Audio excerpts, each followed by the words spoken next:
Hi అండి, నేను మరలా మంచి టాపిక్తో మీ ముందుకు వచ్చానండి. నేను చెప్పబోయే టాపిక్ 1970-80లో ఏఎన్ఆర్, ఎన్టీఆర్, శోభన్ బాబు, కృష్ణరాజు, హరినాథ్, ఎస్వి రంగారావు వంటి అగ్ర హీరోలతో నటించిన కళాభినేత్రి వాణిశ్రీ గురించి. తెలుగు సినిమా చరిత్రలో ఈమె పేరు చాలా పాపులర్. ఈ పేరు తెలియని వారు ఎవరు ఉండరు. నేటికి చాలా మంది ప్రేక్షకులకు, అభిమానించే అభిమానులకు అపూర్వ జ్ఞాపకం ఆమె. అప్పట్లో ఆమె హెయిర్ స్టైల్, కొప్పు, చీరకట్టు, బొట్టు, ఆమె వేసుకున్న జ్యువెలరీ ట్రెండ్ సెట్టర్గా నిలిచాయంటే ఆమె ఎంతటి అద్భుతమైన నటో తెలుస్తుంది. సావిత్రి తరువాత వాణిశ్రీ అన్నంతగా ఆమె మంచి పేరును తెచ్చుకున్నారు. కళాభినేత్రి వాణిశ్రీ ఒక అద్భుతమైన నటి. అయితే వెండితెర వెలుగులు వెనుక ఆమె కలలు, కష్టాలు, ఎదుగుదల, వ్యక్తిగత జీవితంలో ఆమెకు ఎదురైన ఎన్నో సమస్యలు, బాధలు చాలా ఉన్నాయి. ఈ వీడియోలో ఆ మహానటి వాణిశ్రీ గారి జీవిత ప్రయాణం గురించి తెలుసుకుందామండి. దయచేసి వీడియోను చివరి వరకు చూడండి. టాపిక్ లోకి వెళితే, వాణిశ్రీ అసలు పేరు రత్నకుమారి. 1948 సంవత్సరం ఆగస్టు 3వ తేదీన ఆంధ్రప్రదేశ్ లోని నెల్లూరు జిల్లాలో జన్మించారు. ఆమెకు 3 అక్కలు.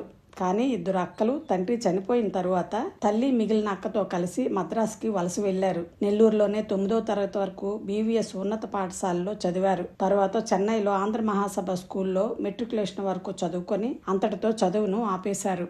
చెన్నైలో టిఆర్ మాలవ్య, వెంపటి చినసత్యం గారి దగ్గర వీణ, భరతనాట్యం నేర్చుకున్నారు. వాణిశ్రీ సినిమాల్లోనికి రాకముందు రక్త కన్నీరు, చిల్లరకొట్టు చిట్టెమ్మ, అలెగ్జాండర్ వంటి నాటకాలు వేశారు. ఈ నాటకాల్లో ఆమె నటనను గమనించిన అప్పటి నిర్మాతలు ఆమెకు సినిమాల్లో అవకాశాలను కల్పించారు. ముందుగా కన్నడ దర్శకుడు హన్నూరు కృష్ణమూర్తి వీర సంకల్పం అనే సినిమా ద్వారా ఆమెకు అవకాశం కల్పించారు. తరువాత తెలుగులో 1967 సంవత్సరం మరుపురాని కథ సినిమాలో కృష్ణ గారి ప్రక్కన హీరోయిన్ గా నటించారు. మొదట చిన్న పాత్రలు వేసుకుంటూ ఒక స్థాయి హీరోయిన్ గా ఆమె ఎదిగారు. కృష్ణ గారి ప్రక్కన మరుపురాని కథ సినిమా ద్వారానే హీరోయిన్ గా తెలుగు తెరకు పరిచయం అయ్యారు వాణిశ్రీ. ప్రముఖ నటుడు ఎస్వి రంగారావు గారు నాది ఆడజన్మే సినిమా ఆడిషన్ లో పాల్గొన్నప్పుడు రత్నకుమారి అనే పేరును వాణిశ్రీగా మార్చడం జరిగింది. 1967 సంవత్సరంలో సుఖదుఖాల సినిమా రిలీజ్ అయ్యింది. ఈ సినిమాలోని ఇది మల్లెల వేలయని అనే పాటతో వాణిశ్రీకి మంచి గుర్తింపు వచ్చింది. అయితే వాణిశ్రీ కెరీర్ లో అసలైన మలుపు 1969 సంవత్సరంలో వచ్చిన ఆత్మీయుల సినిమాతోనే.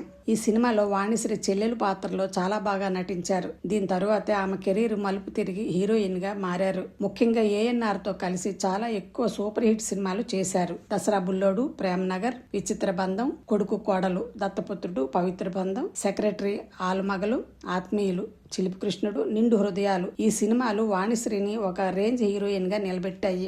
ముఖ్యంగా 1971 సంవత్సరంలో సంక్రాంతికి రిలీజ్ అయిన దసరా బుల్లోడు సినిమా ఏఎన్ఆర్ వాణిశ్రీ కెరీర్ లోనే మొదటి గోల్డెన్ జూబ్లీ సినిమాగా నిలిచింది. ఈ సినిమాలో పచ్చగడ్డి కోసేటి పడుచు పిల్లోయ్ అనే పాట చాలా హైలైట్ అయ్యింది ఆ రోజుల్లో. ఏఎన్ఆర్ తో నటించిన ప్రతి సినిమా సూపర్ హిట్ అయ్యేది. ఏఎన్ఆర్ వాణిశ్రీ జంటను చూడటానికి ఆ రోజుల్లో ప్రేక్షకులు చాలా బాగా ఇష్టపడేవారు. నేను నాగేశ్వరరావు గారు కలిసి చాలా సూపర్ హిట్ సినిమాలు చేశాము.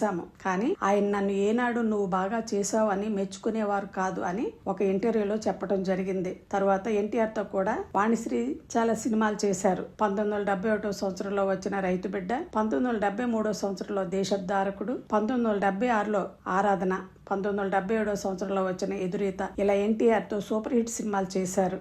ఏఎన్ఆర్ తర్వాత మరొక హిట్ ఫెయిర్ గా శోభన్ బాబు వాణిశ్రీ జంటని ప్రేక్షకులు చాలా బాగా ఇష్టపడేవారు. శోభన్ బాబుతో కలిసి 15 సినిమాల వరకు చేశారు. అందులో ముఖ్యంగా చెప్పుకోదగ్గ సినిమాలు చెల్లెల కాపురం, జీవన జ్యోతి, గంగామంగ, మైనర్ బాబు, కథానాయకురాలు, కన్నవారి కళలు. కథానాయకురాలు సినిమాలో తనువ హరిచందనమే అనే పాట ఆల్ టైమ్ రికార్డ్ అనే చెప్పాలి. ఇప్పటికీ ఆ పాట వింటే చాలా మధురంగా ఉంటుంది. ఏఎన్ఆర్, ఎన్టీఆర్, శోభన్ బాబుతోనే కాకుండా కృష్ణరాజు, హరినాథ్ ఇంచుమించు అప్పటి అగ్ర హీరోలు అందరితోనూ వాణిశ్రీ నటించారు. గోరంత దీపం సినిమాలో వాణిశ్రీ మేకప్ లేకుండానే చాలా బాగా నటించి ప్రేక్షకులను తన నటనతో ఆకట్టుకున్నారు. వాణిశ్రీ సినిమా కెరీర్ చాలా పీక్స్ లో ఉన్నప్పుడే 1978 సంవత్సరంలో వాళ్ళ ఫ్యామిలీ డాక్టర్ అయినటువంటి డాక్టర్ కరుణాకర్ ని వివాహం చేసుకున్నారు. వీరికి 2 పిల్లలు, ఒక అమ్మాయి, ఒక అబ్బాయి. అమ్మాయి పేరు అనుపమ, అబ్బాయి పేరు అభినయ్ వెంకటేష్ కార్తిక్. అమ్మాయి, అబ్బాయి ఇద్దరు డాక్టర్సే, కోడలు కూడా డాక్టరే. వివాహం అయిన తరువాత వాణిశ్రీ సినిమాకి కొంత గ్యాప్ ఇచ్చారు. ఈలోగా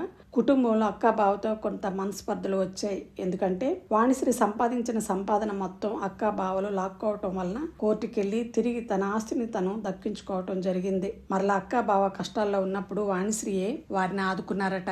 ఆమెకు అంత మంచి మనసు అనే చెప్పుకోవచ్చు. పిల్లలు కొంతవరకు పెద్దయిన తరువాత వాణిశ్రీ గారు సెకండ్ ఇన్నింగ్స్ ని స్టార్ట్ చేశారు. 1989 సంవత్సరంలో రిలీజ్ అయిన అత్తకు ఎముడు, అమ్మాయికి మొగుడు సినిమాల్లోనూ, 1990 సంవత్సరంలో అల్లుడా మజాకా సినిమాల్లోనూ చిరంజీవి గారికి అత్తగా వాణిశ్రీ యాక్ట్ చేశారు. బొబ్బిల్ రాజా, బొంబాయి పీరియడ్ సినిమాల్లో తల్లిగా కూడా ఆమె నటించి మెప్పించారు. వాణిశ్రీ గారి సినిమాలలో చాలా బిజీగా ఉన్న రోజుల్లోనే ఆమె కొన్ని సేవా కార్యక్రమాలు చేశారు. నెల్లూరుకు 24 కిలోమీటర్ల దూరంలో ఉన్న సౌత్ మోపూర్ గ్రామానికి స్కూల్ ని ఏర్పాటు చేయటంలో ఆమె ఆ రోజుల్లో 50,000 రూపాయలు ఇచ్చారట. పక్కనే పిల్లలు ఉండటానికి హాస్టల్ కూడా ఏర్పాటు చేశాను అని ఒక టీవీకి ఇచ్చిన ఇంటర్వ్యూలో చెప్పడం జరిగింది. ఇవే కాకుండా ఖమ్మం హాస్పిటల్ కూడా కొంత డబ్బు సహాయం చేశానని చెప్పడం జరిగింది. వాణిశ్రీ గారు ఒకసారి యుఎస్ఏకి ఒక ప్రోగ్రాం నిమిత్తం వెళ్ళినప్పుడు అక్కడ కొంతమంది స్టూడెంట్స్ ఆమెను కలిసినప్పుడు, మేము మీరు కట్టించిన వాణిశ్రీ జిల్లా పరిషత్ స్కూల్లోనే చదువుకున్నామని, ప్రస్తుతం యుఎస్ఏలో డాక్టర్స్ గా, ఇంజనీర్స్ గా పనిచేస్తున్నామని చెప్పినప్పుడు వాణిశ్రీ గారు చాలా సంతోషించారట.